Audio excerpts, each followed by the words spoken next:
tell us a little bit about your story, your development, and why you became such a psychologist. Okay, well, I should start off by admitting I'm not a Catholic. You know, I'm a good Jewish boy, and being a good Jewish boy, my mother wanted me to be either a doctor or a lawyer, and I had a place to study medicine, and I still remember, it's one of those flashbulb moments. I remember the moment where I said to my mum, I'm turning down that place in medicine, I'm not going to do it. My mother, we were on the Hills Road in Cambridge, my mother burst into tears. She wept.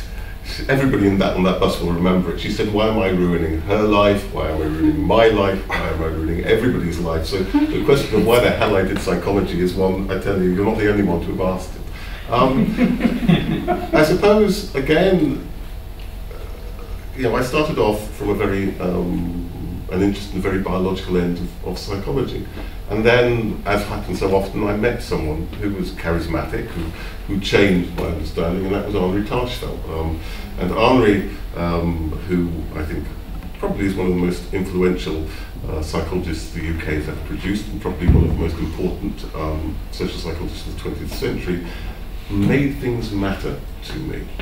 So he was talking about intergroup relations, he was talking about intergroup conflict and intergroup discrimination, but he showed how what might seem like rather arcane debates about whether it's independence or social identity, which is at the root of many of these processes, actually mattered in terms of explaining the things that were important to me. Things like, you know, the Holocaust, things like inequality and discrimination. And so suddenly psychology stopped being just an intellectual exercise and something that mattered in the world. And it's always been important to me that social psychology is socially engaged, that it addresses real-world phenomena, that for far too long, I think social psychology has been terribly abstracted.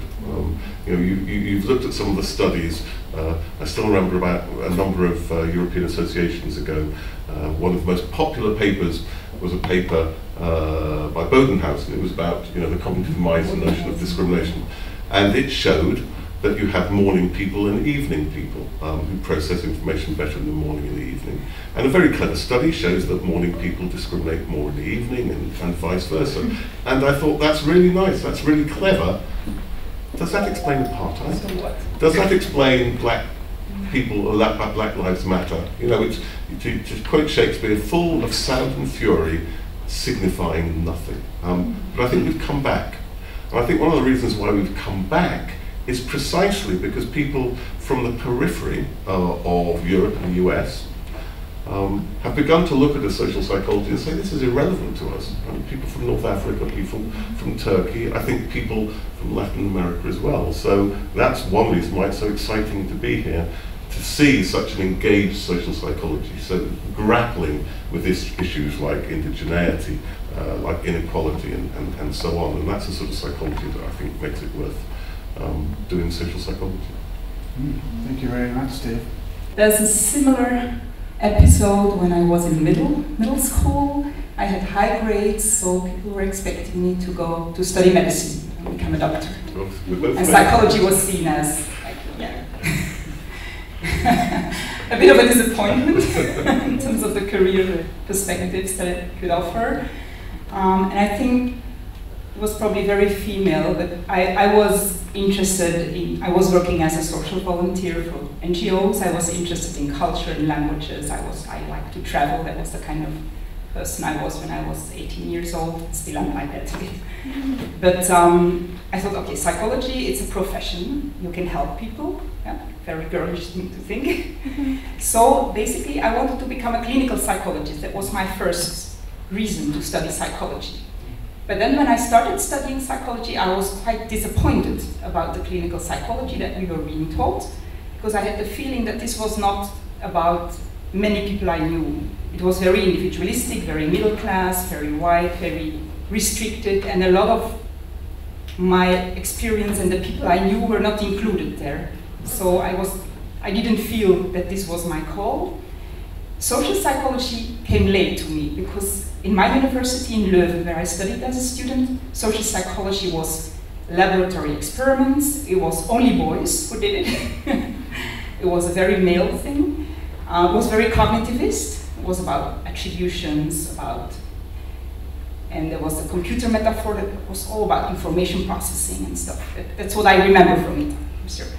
Anyway, I never had the feeling that this was about the psychological reality of real people that I wanted to understand as a psychologist. So what I did was, when I finished, I graduated, I thought I might want to study anthropology, or so I was really, I didn't feel at home in the psychology department. That was my starting point. But since I had these very good grades, I was offered possibilities, grants to do a PhD. And then I decided to compromise and to do a PhD in cultural psychology, because that would allow me to travel. It could be socially relevant, because at the moment when I started my PhD, there was mainly Turkish migration in the cities where I lived, Ghent and Antwerp. There was the mine region. It was a post-industrial transition. The mines were closing down. So many, many people, especially immigrant workers, became unemployed.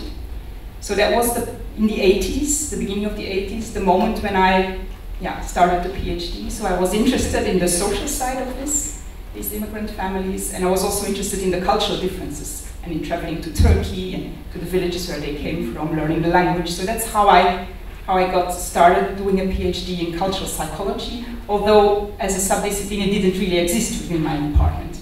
So people were a bit suspicious that I was going to Turkey, to the beach, and so on.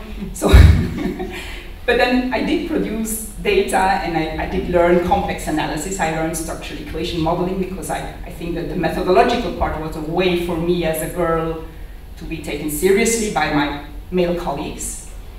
And I got a job after the PhD because I was the girl who knew how to do structural equation modeling.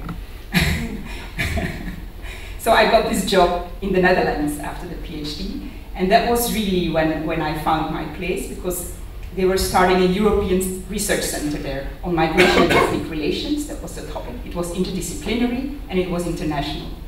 And so that's really where I started discovering that I had an environment where I could develop things.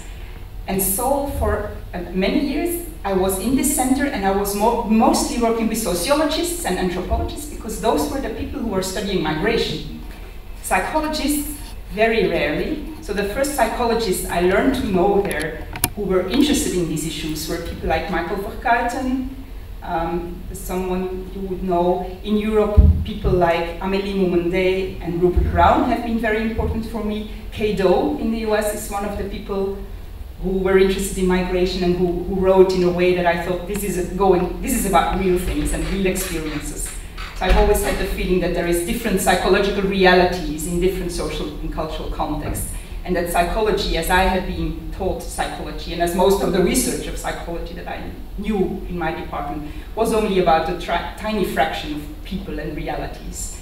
So I think I made this big detour through sociology and working with other people on migration to come back through the back door, I think, to like not hardcore social psychology, but social psychologists who were at the intersection with social scientists.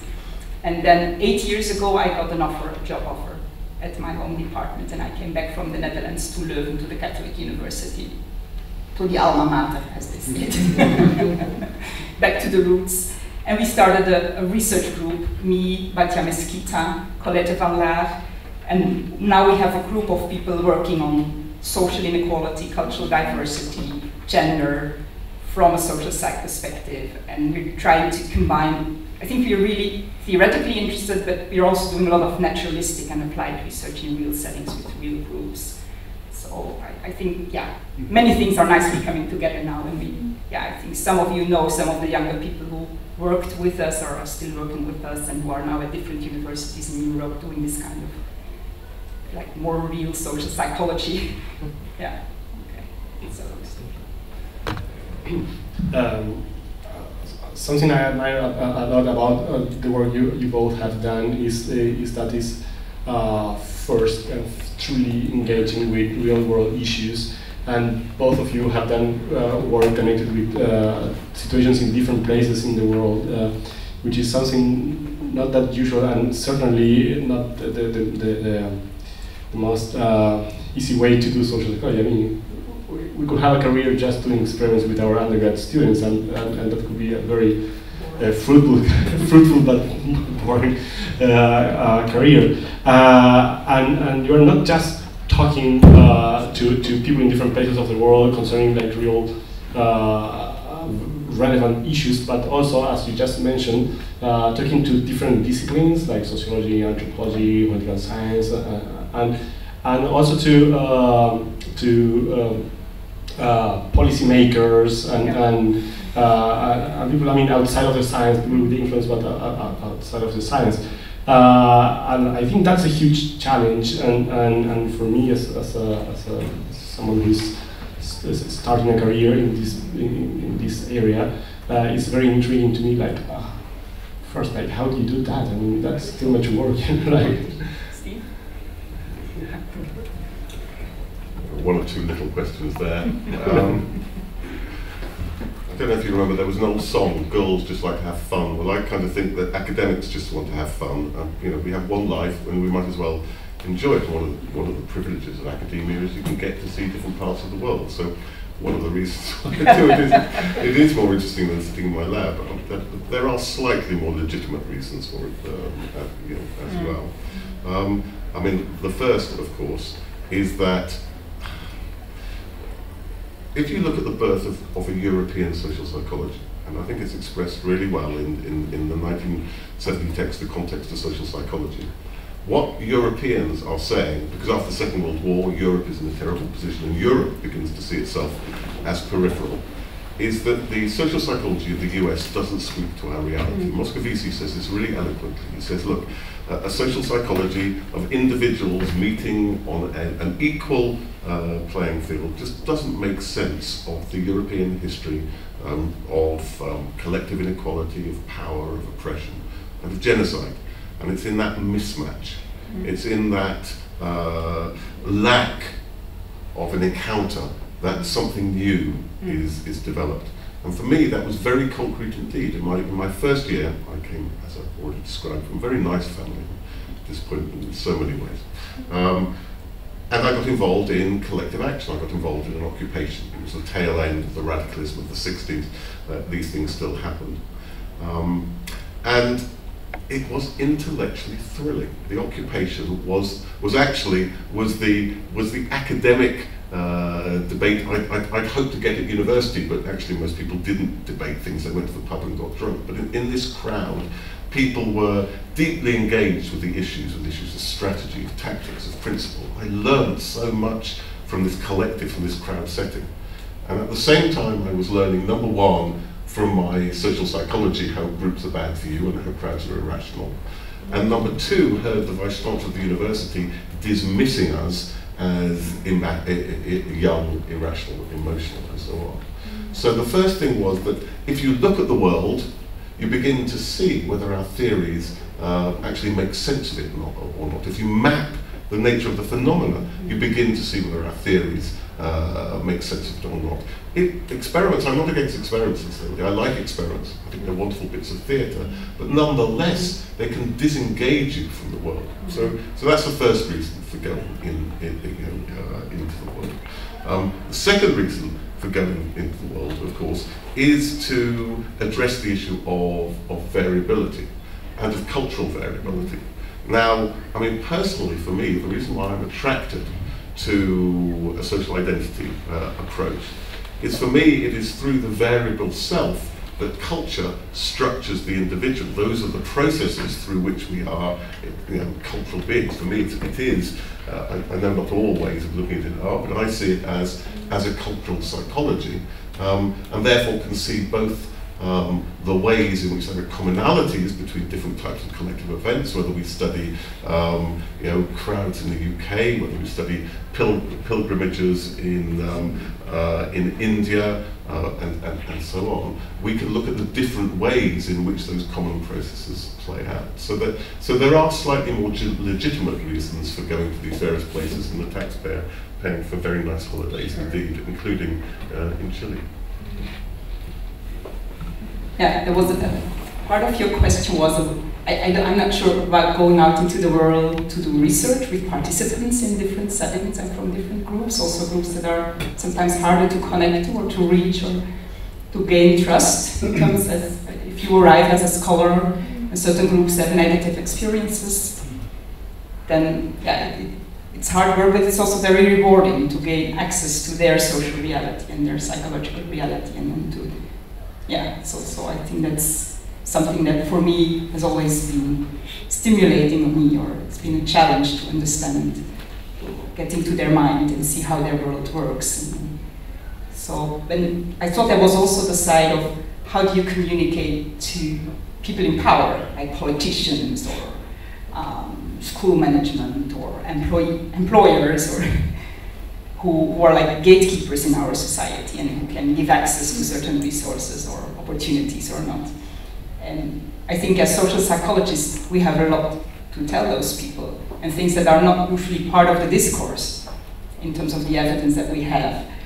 But we're often not doing a terribly good job in terms of making our knowledge part of the discourse of people who make decisions, who are the gatekeepers.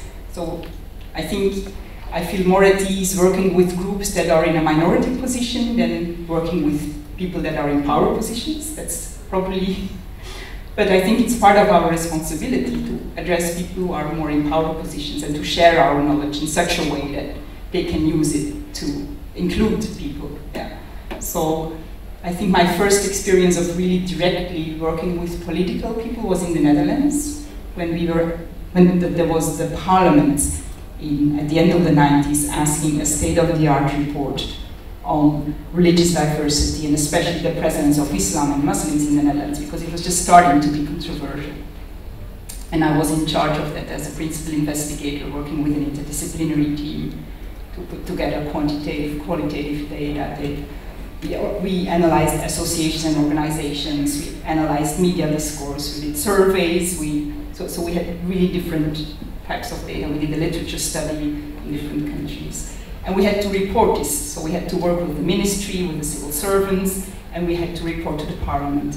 And that was such an interesting learning experience for me, because I had the experience that we had knowledge to offer that could make a difference, and it has been used politically to create policies, proactive policies to include people, that has been used to frame things.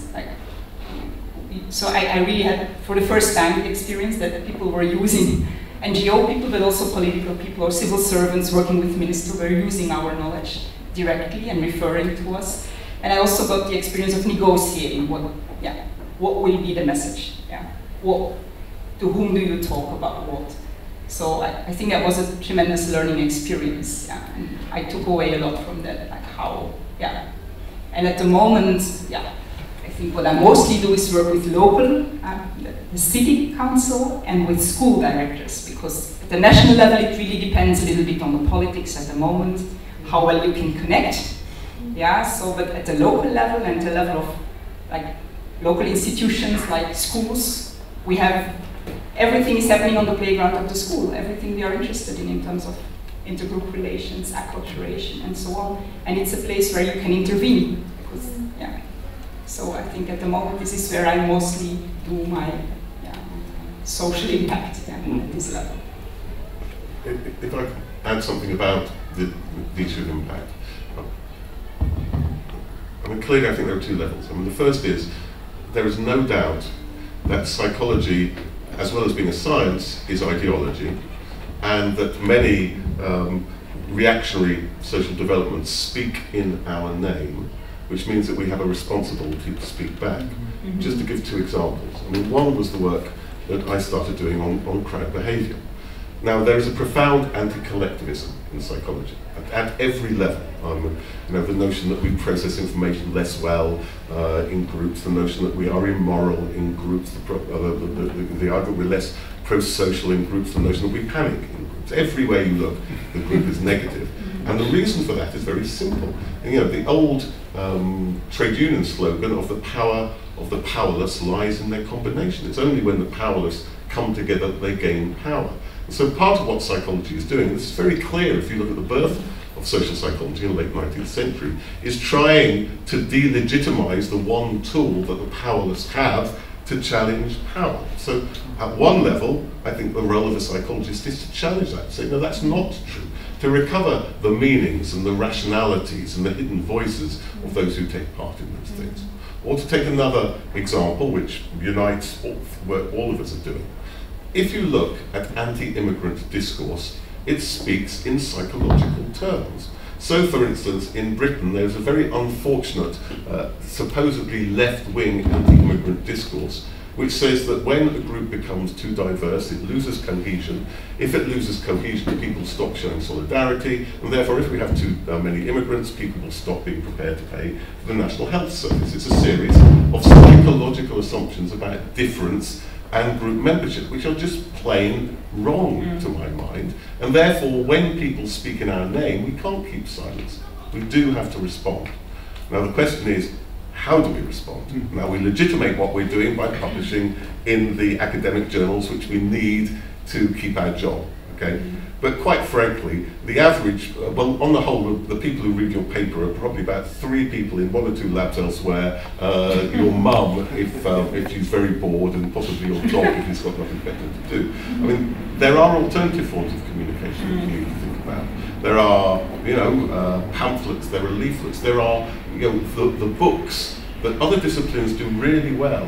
So those serious academic but popular books, I think. So I think we do need to think we about teach, communication. if I may add. And we teach. Now that's perfect. But then on the area of policy, I mean, again, I have exactly the same dilemma as you do. One of the areas, am I doing something wrong? Yeah. Okay. What are you doing? Collective actions. One of the areas in which I discovered I worked after many years was in the area of leadership, though I didn't call it leadership. And the reason why I didn't call it leadership is not to find a point of it. Most leadership research in organizational psychology is how do you make the workers work harder for no more money, okay?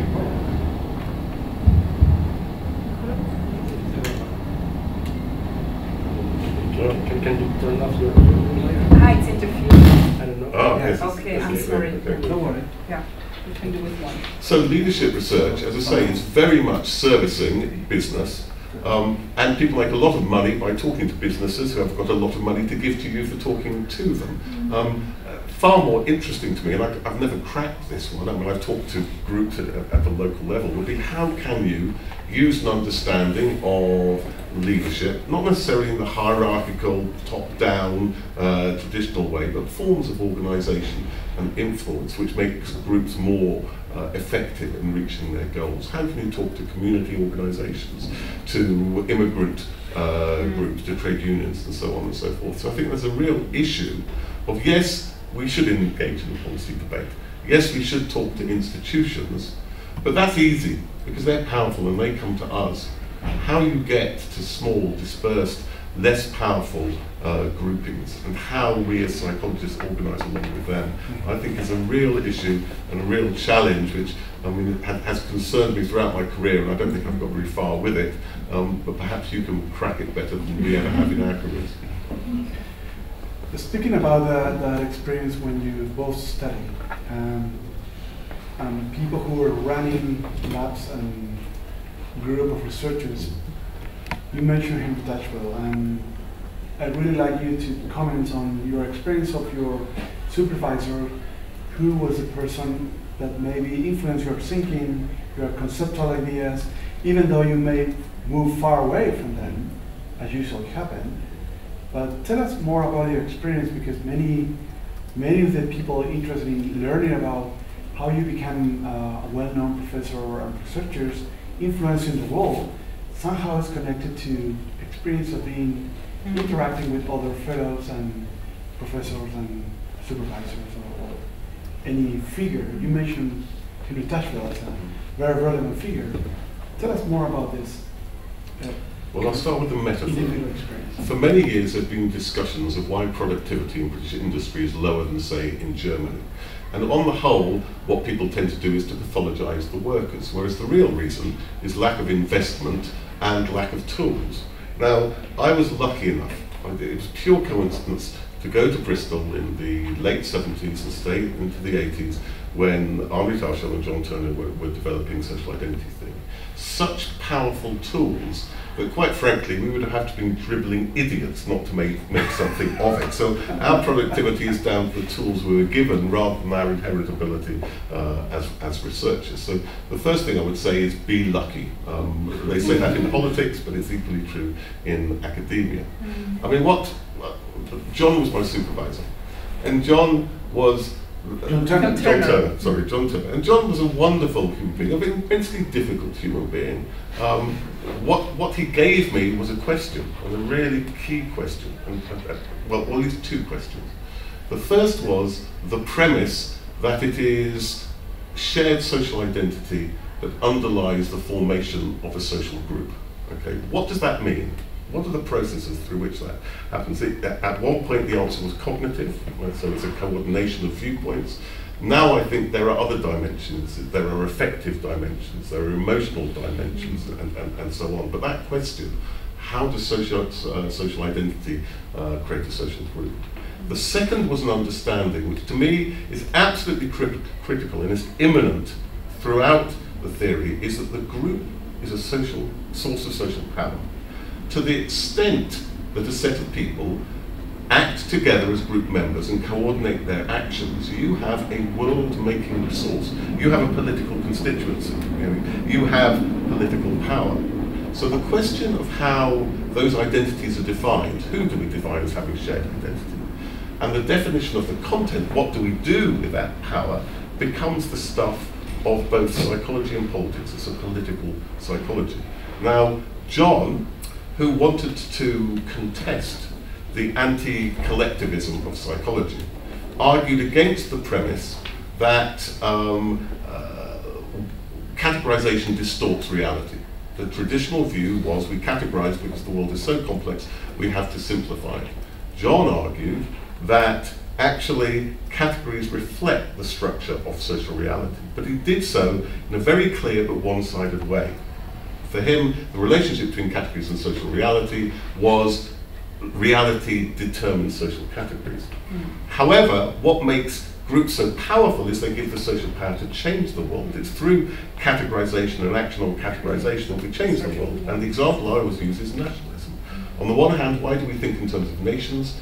Because we live in a world of nations. On the other hand, how do we have nations? Through nationalism.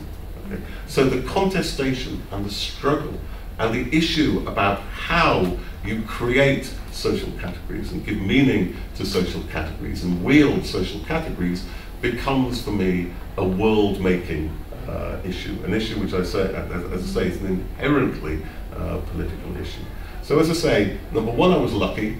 Number two, I was given the right questions. And I'll just finish with a quote. It's one of my favorite quotes. It's a quote from Thomas Pynchon, the American novelist, where in his Proverbs for Paranoids he says, if you get people asking the wrong questions, you don't need to bother about the answers. The corollary of that is if you get people asking the right questions, all your answers are going to be both exciting and potentially subversive. Yeah, maybe I should, so maybe I should tell something about my cultural psychology episode, because that was really decisive in my career. And I remember going to Turkey to gather data, and I met Çiğdem Kayçıbaşı, and she was the Dean of Psychology at the moment. And she really opened doors for me, and I remember I was very unhappy because I gathered data in the Turkish context. I went to Turkey, I should first say, why did I go to Turkey? I think I had the same problem as you have, that psychology, as we were taught, was American and very individualistic. And I felt that relationships and the collective level was not there. So my way of coming to that level was going to a culture that was premised on relatedness. And Çiğdem was one of the persons who theorized psychology from relatedness as the basic principle. So not the individual self, but our relationships determine who we are, what we do, and so we are, so that was the starting point. This was like making the background the foreground, going to Turkey and try to look through Turkish eyes at psychology and what is their psychological reality. So I went to Turkey and I worked with Çiğdem, and I remember she said, she saw my research, and at first I was unhappy because I got a different factor structure from the literature, and so I was unhappy at the data, and I thought there was noise in the data, but she said, listen to your data. And then, so she encouraged me to put aside the books and the theories and to really try and understand my data. And that was the beginning for me of my journey as a cultural psychologist. And then she said most people, they look west for theories and east for data, but they're not seriously trying to theorize or to understand different realities outside of the Western orbit. So I published my first paper in the Journal of Cross-Cultural Psychology, just making meaning from my data and deviating from what I was supposed to find, yeah, in terms of the opposition between individualism and collectivism. And that was really the starting point, and that's how I met Harry Trianis and John Barry, who was working on acculturation. I went to Canada. So that was really, for me, my experience of being part of something collective. And then I came onto the board of the Journal of Cross-Cultural Psychology, quite young, right after the PhD. And that was a tremendous experience because we were receiving manuscripts from different parts of the world. And that was still the period that we were almost co-authoring the manuscripts, because we were working with people who didn't have access necessarily to statistical software. Like the Iron Curtain was still there. So Polish people wouldn't have access to certain books, to certain statistics, so we were working with them. We were sending them copies, they were sending data, we were helping to analyze, we were editing English language, that was a very different period. Yeah, we were recruiting manuscripts basically from different parts of the world. Now it's changed totally, yeah. So it's no longer like that. But I think for me, being on that editorial board in the period where we were still working like this, really opened the world to me. And the International Association of Cross-Cultural Psychology was for me a way to be part of psychology. It was my way into psychology. And who was your mentor? Who was my mentor? I didn't have a mentor at my home university. I was pretty much on my own, as I explained. I thought I was going to the beach. But I think Chidam Kaichebacha was very important to me in terms of giving me a perspective, an alternative perspective on psychology from relatedness, from people's relational world. Yeah. And I think that has been really formative for me. And I'm still studying relationships. I'm doing social network analysis now, and I'm trying to understand how the relationships work in terms of the intergroup solidarity and so on, but it's still the same thing, I think. It's still always going to the relational side, to the relationships. Yeah. From the world into the people, not from the inside out, but from the outside in. I think that's the basic thing I learned from Chile. Yeah. You both have taken part in very relevant societies in our field, like European Association of the International Society of Political Psychology. Can you tell us a little bit of the role that those international networks play on your career and in the development of the discipline today? You want to say something on the European Association? Well, as I say, I had a particular understanding of the European Association, probably coming from Bristol, and a Bristol view of it. Because one of the questions was, what did European mean? Okay, it wasn't meant to be sectarian. It wasn't meant to say we don't want anything to do with anyone else. For me, it had a normative element. It was about, as I say, an engaged social psychology that took seriously issues of context, that took seriously issues of power. I go back to that book, that 1970 book, The Context of Social Psychology, where actually it's the chapter by Moscovici that is magnificent. I think Henri Tarfield's chapter is okay. It's not as good, but it speaks in profound ways to an engaged social psychology. It talks and roots it in the social movements of the time, the post-1968 period in Europe and so on. Now, I think that was alive for a while, and I think the European Association began to become just technocratic. It began to, I can say this at a Catholic university, it began to lose its soul. And as I say, I think it's beginning to come back. But certainly, the role of organizations is absolutely critical in bringing people together, in creating a critical mass. in creating, first of all, the technologies you need to maintain careers as social psychologists, such as conferences and journals, but also the networks through which we can be empowered and which we can go out to the community in many ways. So I have great affection for the European Association. I think it is my association, and even in periods where you felt out in the cold that people looked at you as slightly odd because of what you did, the argument was, no, I'm not going to give up because it's my association, I'm going to fight for it to come back. And as I say, I see hopeful signs, but let me finish with another aphorism. I'm giving you my favourite aphorisms. It's an aphorism of Gramsci's, which I always like, where he talks about pessimism of the intellect, optimism of the will. There are a whole series of pressures on academia, neoliberal pressures upon academia, whereby academia is becoming consumerized, and students are seen as consumers, and students see education not about enlightenment but about earning more money. It impacts upon what people have to do in order to survive in their careers, to publish for publication's sake rather because it matters. There are a whole series of pressures that work against us, but still optimism of the will. There is that space, and if you can use that space, then I think you can do something useful, but you also have the most incredible privilege, which is that somebody pays you to find out about things that you want to find out about anyway. And I think that if there are things you're passionate about finding out and about communicating, it means that academia is the best job that you can possibly do. And as I say, the associations are, if you like, for me in part, the technologies and the connections through which you can make a life doing that.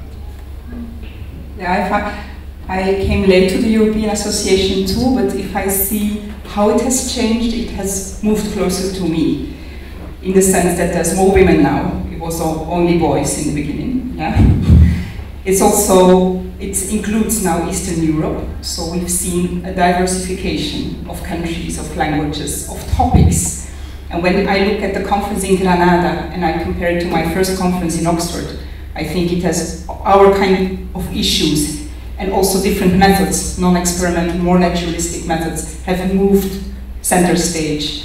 There were so many sessions on intergroup dynamics, on polarization, on conflict in society, and there was not just experiments, there was a lot of other types of methodology. So when I looked at Granada, at not just the size of the conference, because that basically is a headache. Yeah. the scale of it is becoming a bit of a problem. I agree with that, and the bureaucratization that comes with it. But if you look at the increase in diversity, there's a long way to go still, but I think there's more colleagues from the East, from the South, from Turkey participating, there's more women participating, there's different generations, there's more topics coming to the fore, it's less cognitivist, less laboratory psychology, so it's becoming more diverse, it's becoming more like cultural psychology in a way, and like political psychology, that's also an important form. And the other thing that was important for people working with me to create peer groups in Europe were initiatives like the graduate school in Jena, for instance. So some people in the UK, in Germany, in the Netherlands, had money to create peer networks, to bring together a new generation of people. We also had some money, for instance, to do a Marie Curie network, a research and training network. And I think these are really powerful tools in Europe that create peer groups for generations of new incoming social psychologists, and that create a critical mass of people who study certain topics, also across disciplinary boundaries. So in my experience, these things are really crucial to, yeah. And being here, I would love to see that. I think some of the people here have experienced in these European networks, like some people have passed through the UK, through Germany, and then came here. So I think it's no accident, yeah, that these peer networks have played such an important role. I have missed it when I was a PhD student myself. I had to invent it for myself, but when I'm working with new generations now, I really see this is what we should be doing. I mean, we should invest in creating these networks and these exchanges, and this is an invitation to you also to be part of it and to consider traveling and exchange and working together. And we have so many possibilities now with internet when we do workshops or summer schools to follow up and to keep contact without polluting the world, taking too many flights. So yeah, that's a tremendous change from when I started out in psychology. If I could be very concrete, okay, the best two things about the European Association are the summer school, which now happens every 2 years. Yeah. And it's funny, you meet people and you think, why do those two like each other? I mean, you know, they've got nothing in common, they do nothing in common, and they'll say, oh well, 37 years ago we went to the summer school in wherever it was. The summer school is a transformational experience for those who take part in it, and I mean, I would urge you, go for it. It's really worth going for. Yeah. And the second thing is, the general meeting is great fun, great networking, but it's too big. Where you really get things done are the small group meetings, okay, the small group meetings. And in the end, actually, the European Association probably has more money than applications. So if you put in an application for something, I mean, let's say you took an issue that was particularly local, you know, social psychology and indigenous people, for instance, the likelihood of getting it is great. Then you can intensely work with about 10 or 20 people, really get to know them, really get things done. So that's right. Yeah. And in ISPP is trying to internationalize. It's trying, and it's moving in the right direction. At the same time, it's only once in its history had a meeting in Asia, in Istanbul, and once in its history had a meeting in Latin America, in Mexico. I think it was 2002. It really should internationalize. It should have meetings in Santiago, in Rio, and so on. So again, I would urge you to take advantage of it. But now ISPP also funds small group meetings, so it might fund a network meeting, say, for political psychology in Latin America, or in the global south, or whatever. So they're real resources, and really take advantage of them, because they are wonderful in terms of getting work done and creating networks and advancing your careers. Can I add PC to that? Yeah. Yeah, I think that's another important resource. That's really interesting for many of us, probably. Yeah, they have lots of initiatives that you could look for. Yeah. Maybe the next question seems to be odd, because we don't normally talk about this in a direct way.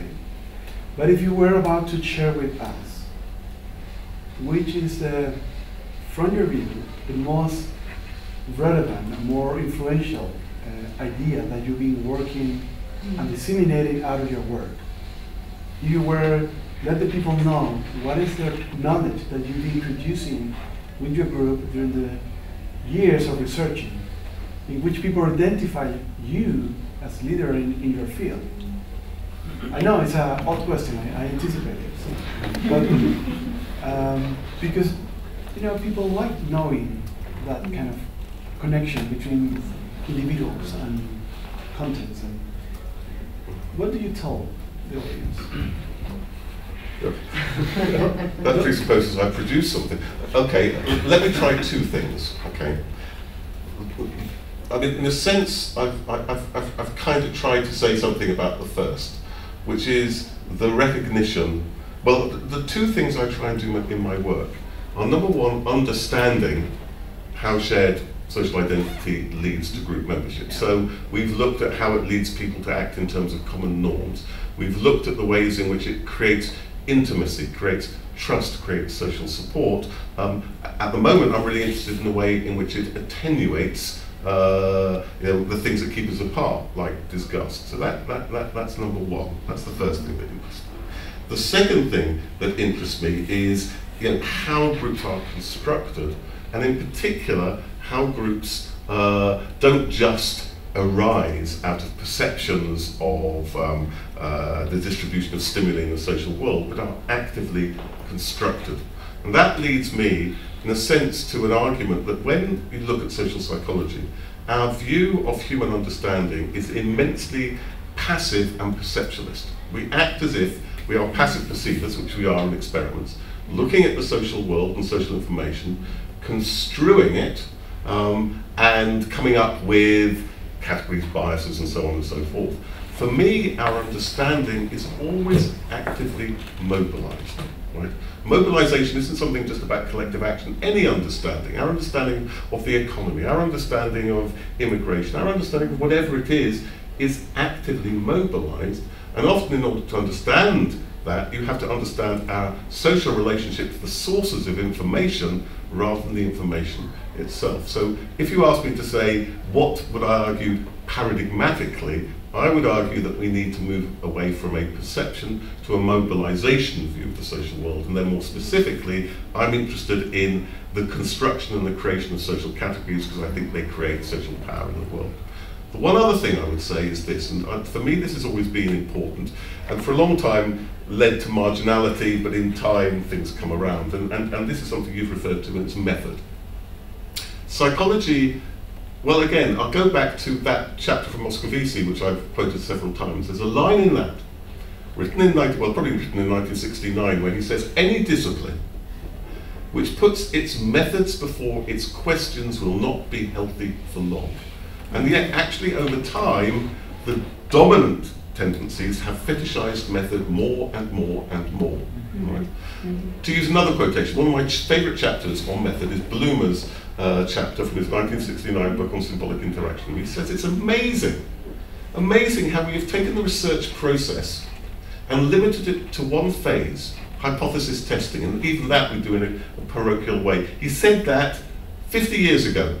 And it's more true than ever before. When we teach our students, in the handbooks in my department, it says things like, what is your hypothesis going to be? How are you going to design your experiment? Now, for me, there are two ways in which we fetishize method. The first is, for me, method is the handmaiden of theory. Okay? And in many ways, the ways in which you do methods depends upon both your meta-theoretical and your theoretical approach. My meta-theoretical approach is one which argues that the objects of our understanding, the categories through which we see the world, are not cognitive givens, they are constructed and contested in meaning-making. And therefore you need to apply methods which look at the slippery nature of meaning-making. Okay. Well, you need to do ethnographic and qualitative studies. At the same time, I think if categories are defined, they have consequentialities which flow from a psychologic, and that means I'm happy to do experimentation. Now, I'm not saying you should do the same thing, I'm saying you should ask, how do you see the nature of the subject? And what are the implications of that in terms of method? And again, in any particular study, what is your question? Is your question a qualitative or a quantitative question? Is it a what sort of or a how many type of questions? And therefore, what sort of method do you use? And I think there is beginning to be more sympathy. And the final point I would make about method is this. I often think that if you were to look at a naturalist, right? A naturalist goes into the forest, and what makes them good at what they do? What makes them be able to say something interesting? Is it method? Well, they need eyes to look. But no, what makes them good is being able to recognize that that animal shouldn't be here at this time of year, according to the literature, or that animal is behaving in a different way, or that's a new species. It's a theoretical knowledge, it's a theoretical sensibility. It's a scholarship that often is absolutely critical. So for certain parts of research, like mapping the world, like examining phenomena, then what McBillig calls scholarship, which I call theoretical sensibility, is as important as method. So I'm not saying that method isn't important, that's the last thing I'm saying. I'm not saying I'm not jealous at these people who can do structural equation modeling and multi-dimensional modeling, I wish I could. But what I am saying is, it's not the be-all and end-all. Don't start from method, get to method from your questions, then do that what is appropriate. And in time, I hope that integrity will play out, and in time I think people are beginning to recognize that our absurd fixations will be seen as an odd, it will be seen like phrenology in the history of our discipline, as you call it. What am I known for? I think in the first place for studying acculturation. That was what I did in my PhD and also after the PhD. And I think what I added is that acculturation research was heavily influenced by John Barry He had these different acculturation attitudes, which were measured at the individual level, and what was missing, not in his original research, but in the way people have used his framework. It was an individual difference approach from attitudes of the immigrants, predicting outcomes. So the context was not there, the intergroup context, and also the content of the culture, the meaning of these cultures and identities was missing. If you look at an acculturation questionnaire, it's do you like food, do you like music? I mean, there was like, yeah, almost stereotypes about culture were behind the questionnaire, but they were not reflective, they were not elaborate. So I think what I added is that I looked at acculturation from the intergenerational relations. I had some work on how the different generations negotiate culture and identity, and from intergroup relations. And I've always been interested in the interplay of the macro and the micro level, because doing comparative research in different countries, for instance, I could show that the way countries make sense of, represent cultures and identities and relations between groups, and the way they organize it is creating certain psychological realities for the people involved. And I think a big motivation for me is that I have the feeling that there is all the time symbolic violence, in the sense that some perspectives, some social realities of people in certain positions with certain engagements are not recognized, are not seen as real, are not present. People pretend that they don't exist, so they deny psychological existence to certain people. So I've always been motivated to give a voice, to show these different perspectives, and to find a balance, showing how from the top down we create certain ways of seeing and doing intergroup relations, intercultural relations, of making cultural difference relevant or meaningful in certain ways. But also from the bottom up, how people can redefine, can challenge, can create meanings, the emergent side. And I think this is becoming more and more important for me, because at the moment we are doing research in Europe with young people who have relationships, contacts with people from many different cultural backgrounds, and who are themselves often multicultural in terms of their identities and their cultural registers. So increasingly, there's no fixed category, there's no obvious categories. Yeah. So we have to look how people create culture, create identity by relating to others. Yeah. So I think this is really, what I'm doing. And I think I'm often known for the topics, like I've studied Muslims and religion, so in Europe, when journalists would call me, it would often be about fundamentalism, terrorism, Islam, but this is not really, I mean, it's just, I think I took this identity because it's such a stigmatized and politicized identity in the European context, so it was a challenge to deconstruct it and to show, what it means from the inside and how it's constructed from the outside, and how people respond to it and redefine it from the inside. So it's just, that is the reason why I took this religious identity, because it was so, because it was destigmatized, politicized identity. And it still is, it still is like that. It's even becoming global, In the beginning it was more a European fixation, and then there was 9/11, and now, So I guess that's what I'm known for outside of the academic world. And the other thing I'm known for is that I work with schools and with teachers, so it's educational inequality, and how it relates to ethnic difference and class difference. So that's the two things that the outside world would call me for, because these are applied fields that I contribute to. Mm-hmm. Okay, I think this is a good moment for include you in the discussion. So if you have questions or comments, this is perfect time for participating.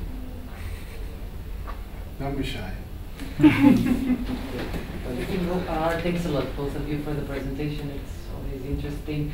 And I really like the idea of the engaged social psychology. And now coming back to the present day, be it in Chile, be it in the United States, be it in Europe, be it in Turkey, for example, with the current political climate. And so what are the main challenges of engaged psychologists, of engaged researchers and academics? And can we still draw a line between what is activism and research and these things or not? I would like to hear a bit of a reflection on that. And thank you a lot. It's been very interesting. Gosh, those are difficult questions. But I do think, just a couple of points. The first one is, again, I go back to the foundation of the European Association. And the European Association contributed to the discipline at the point when it said, we're no longer going to ask your questions, we're going to ask our questions. The point of a paradigm shift is not to provide new answers, it's to ask new questions about different things. Now, my feeling is that Europe has become tired, old, and sclerotic. Speaking personally, it has. And that if things are going to change, they are going to change by people from other parts of the world saying, hey, look, your models impose assumptions which miss out these other types of issues and these other types of questions. So my first point would be, you will not achieve very much by, in some senses, reproducing the questions and therefore uncritically using the models which have been used elsewhere. You need to look at your questions. If our models are helpful, fine. And if they're not, then do something different. So there are a number of questions that interest me hugely. I think, for instance, to compare issues of migration here and in Europe, thereby looking at how different histories and different meanings feed into politics and into available discourses and feed into psychological reactions is massively interesting. I want to learn new things by looking at how things are different here. I think the issue of indigeneity is a really fascinating and complex issue which Europe has never really addressed because it's never been an issue. So I think there are series of, it's by taking, this is a point that Clifford Geertz makes. He says we get at the general, not by looking at what we have in common, but by looking at the patterning of what is different. There is a danger of thinking, oh, if we do this, it'll be parochial and they won't be interested in American and British and European journals. Now, the opposite is true, right? It is by looking at your own questions and testing our models against them that you will produce something true, and I say this selfishly, from which we will learn, but from which you will contribute as well. If we look to Turkey, I mean, one of the questions that really fascinates me, I'm interested in collective action. We've been discussing about collective action, but the collective action literature is incredibly narrow. Yeah. It tends to look, number one, at contention, when contention is very rare, and it tends to look, number two, at the way in which collective action is radical and critical and achieves change. Well, collective action often is mundane, but collective action is critical to the maintenance of the social order. So, for instance, in Turkey, one of the fascinating questions is how plebiscites and how rallies have been used to stabilize and to create a particular form of social order and so on. So I think there are a series of specific questions which are really exciting. So my answer would be that I think it is precisely by having confidence in asking, does this make sense of my reality? And if it doesn't, reject it. I'll give you one more quote. I always like this quote. It's an old quote which says, I said the world was mad, and the world said I was mad, and by damn, they outvoted me. The odd thing about psychology is it works the other way round, right? When there's a discrepancy between psychology and the world, we think, oh, well, that doesn't interest us, or the world is wrong. No. It's precisely by testing those models against your own reality and asking, do they make sense, that the discipline. So basically what I'm saying is that your young blood will substitute for our sclerotic old blood, and that's what we need in discipline. I don't know if that's attractive as a prospect. Yeah, maybe adding to that, I think indeed collective action is quite narrow, although when you open it up to La Révolution Tranquille, all the ways in which people can do things differently, collectively, then you'll see when you're teaching a class of students, international students, as I'm doing. I'm fortunate to have this profession where I'm all the time communicating with young generations and increasingly with an international audience of students. Then you discover that almost all students have some experience of collective action in the very broad sense. And I like also the metaphor of the sand in the wheels. There's many ways to resist And studying youngsters in schools is a really interesting way to see that they can resist, they can do collective action in most cases against the teachers, for instance. Yeah. But there's a lot of ways to obstruct, yeah, to have sand in the wheels, to resist. So I think what interests me is what enables people to define their social reality in their own terms. It's the same for researchers, yeah. As you are saying, you should try to make sense from where you are in the world. It should make sense to you. And I think we did with students, I have this experience that we're more activist than we often think, and there's more connection between our scholarly call and our activism than we often think. Like in our research group, the young people were saying, we don't have enough impact, we're too much academic, we're not socially relevant enough, what can we do about it? Part of the reason is because we work with an international group in Belgium. Most people don't speak the native Dutch language, so the young people in our group don't directly participate in public debates. It's mostly us who are doing it. So for them, often they have experience with activism in the countries where they come from, but when they are doing the PhD, they feel kind of, disconnected. So one thing we did at a certain point was we just shared in the group our experience with taking some action for social change. And we discovered that we never talked about it with each other, but that we all had experiences where we took collective action. And so we started sharing these experiences. And this was already a way of redefining our identity as a research group, just the fact that we were communicating about it and that we saw that many of us came to social psychology research from these experiences in our different countries where we were. And I think it's a continuous challenge, like how should we, because the dilemma is that people are in the media, not just in the US, but also in Europe, all the time. There are people saying things as if it was a scientific truth, which are not correct and which are, So we have to choose our targets. Yeah? We can't take issue with every column that is published in a newspaper or with every time a politician or a public figure says something wrong or stupid, for instance, about migration on the television. So I think this is part of the dilemma, that we decide what we want to talk about. We are not just reacting because we are getting tired. And so sometimes, and we also have a division of roles, like now you write a column, now you write it, but I'm not saying we have the answers, but we are trying to use social media better. That's not me, that's the younger generation. Yeah. We are trying to respond when there are public debates that are really like preceding political decision making, for instance, about educational reform, about the refugee crisis. That was a moment when social psychologists in Belgium and in Germany were collectively communicating with the general press and taking, just explaining what is happening here. Yeah, people are segregated, people are being dehumanized, the media are constructing a certain image and countering it.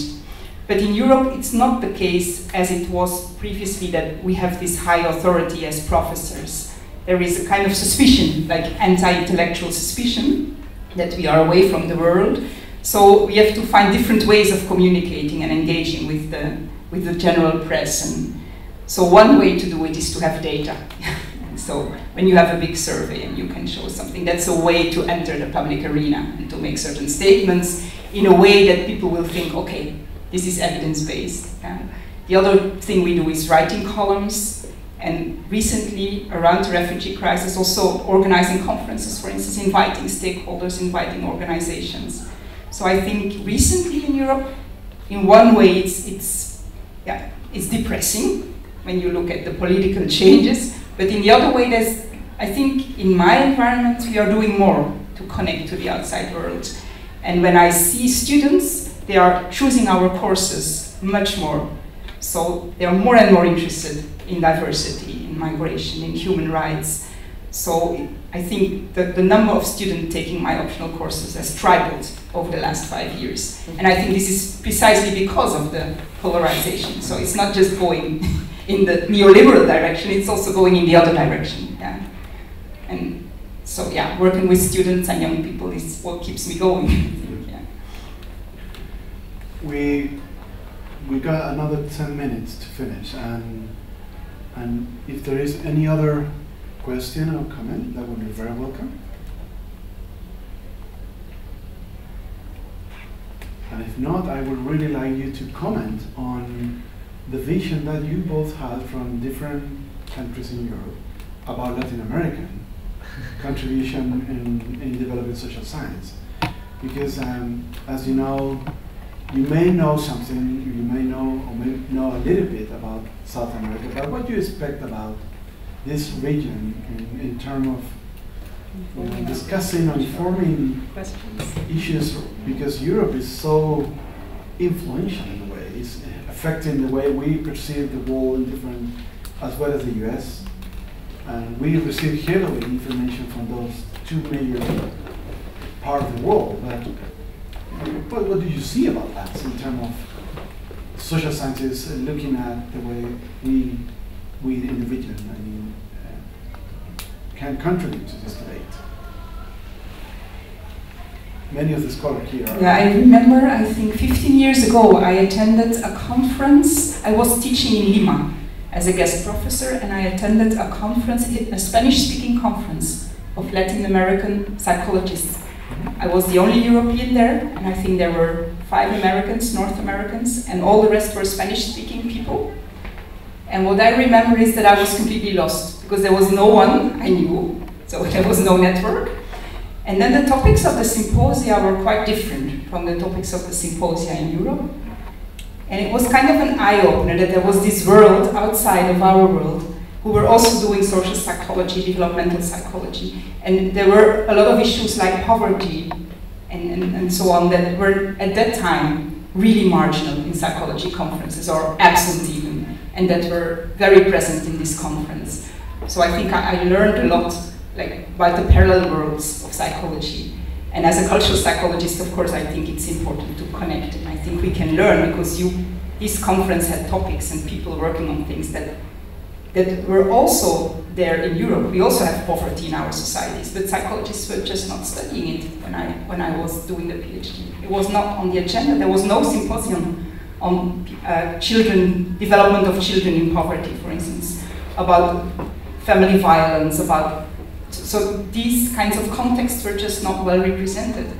And so I think that was a concrete example of how I learned something from coming here. There was a whole world of people doing psychology and addressing certain issues and topics that were virtually absent in the European social psychology. I think it's a bit similar to Europeans looking at American social psychology and seeing that we're not represented. I think it's possible. There's a similar dynamics. And in terms of, since I'm interested in acculturation, intergroup relations, it's so fascinating trying to understand here that the history, the racial, what is race, what is culture, what are the issues, how do people look at immigration? So like yesterday and today, I think I'm learning a lot. And I would be really interested in including these types of intergroup contexts, because I think that the variability is underrepresented, and it helps us also understand our own context and see how we construct certain things and how they can work differently. So I don't think it's the way that Europe knows the solutions and we can come and tell how people can handle immigration here. I think it's definitely also the other way around, that we are learning. Well, this is my first time in Latin America, so I'm incredibly happy to be here. I hope it won't be the last. And so in many ways, it would be very arrogant of me to tell you about who you are, and what you can contribute. I feel I'm here to learn. And any of you who've spoken to me have been plied with questions. I apologize for that. It was like shining the spotlight in your eye and saying, tell me this, and tell me that, and tell me the other. So the most important thing is I want to learn, but I think that I say that both personally but also intellectually and academically. I want to know about the nature of the phenomena here. I want to know about the nature of the questions. I want to be able to ask whether, does my model make sense of it? Thursday, I'm going to be talking about leadership and about populism. Now, actually, if you talk about populism, most people will refer back to Latin America and the examples of populist leaders in Latin America. Now, do the dynamics which explain it in Europe, in the US, do they make sense of it here?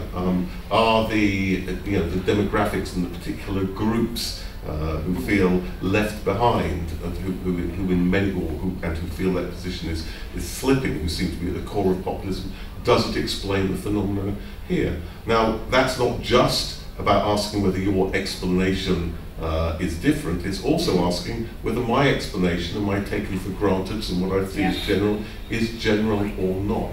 So I think it is encounters which define who we are, and so what is important for me is that encounter. The only thing I would say to you is be confident. Be confident in asking your questions, as I said before. Be confident in challenging when you find answers which don't make sense of that reality, because that's how we're all going to learn. So that encounter, as we know from contact research, is only productive if it's an encounter under certain conditions, and those include conditions of equality. So I hope we do have those, and I hope there are going to be productive interactions from which we're all going to learn.